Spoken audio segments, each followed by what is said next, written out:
video we'll describe how you can put fixed position content in a UX component. So normally the content in a UX component flows from left to right, top to bottom. So if a control is displayed in this tree here after another control, then that control is either rendered to the right or below its prior control, depending on whether there's a break. But in certain cases you want to position content absolutely and not relatively. So you can see here that we have a UX component that has a panel navigator and two panel cards, and then we've got content inside a container type here called a panel overlay. So let's first go and look at how this renders and then come back and look at what's actually been done over here. So we're going to go now to working preview, and we can see here that we have some content here inside a container. We've got a button there called fixed position in layout, and now when we move to the next panel card inside this panel navigator, you can see that that fixed position content remains there. So as we move over to the next card, this content here has remained in position, and it's remained in a fixed position.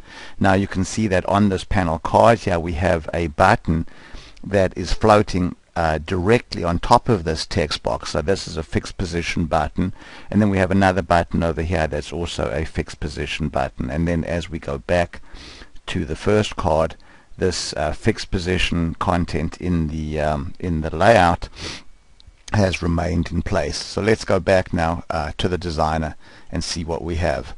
So you can see now that inside the panel navigator we've got a container now called PanelOverlay, and what we've done is we've set the position of this panel overlay to be 70 pixels from the bottom of the screen, and then we've set the left side to 10 pixels and the right side to 10 pixels.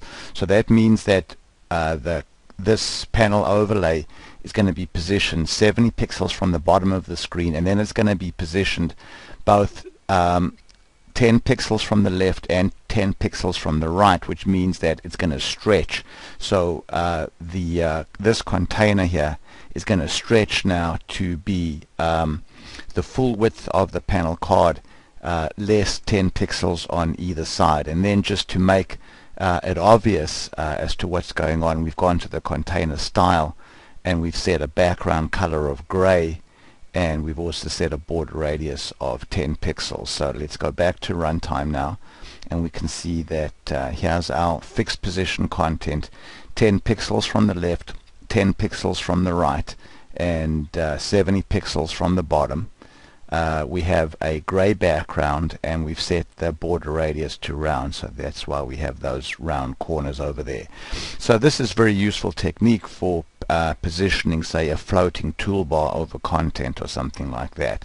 Now we go back to the designer, and we can see that inside panel card 1 we've defined two additional panel overlays. So this particular overlay here is 110 pixels from the top, and 110 pixels from the left hand side, whereas this overlay is 10 pixels from the bottom and 10 pixels from the right.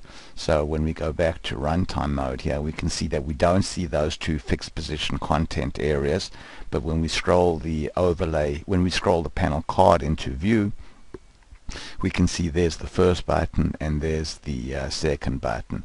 So the ability to position content absolutely with great precision is a very useful feature of the UX Builder when you're using panels. Thanks very much for watching.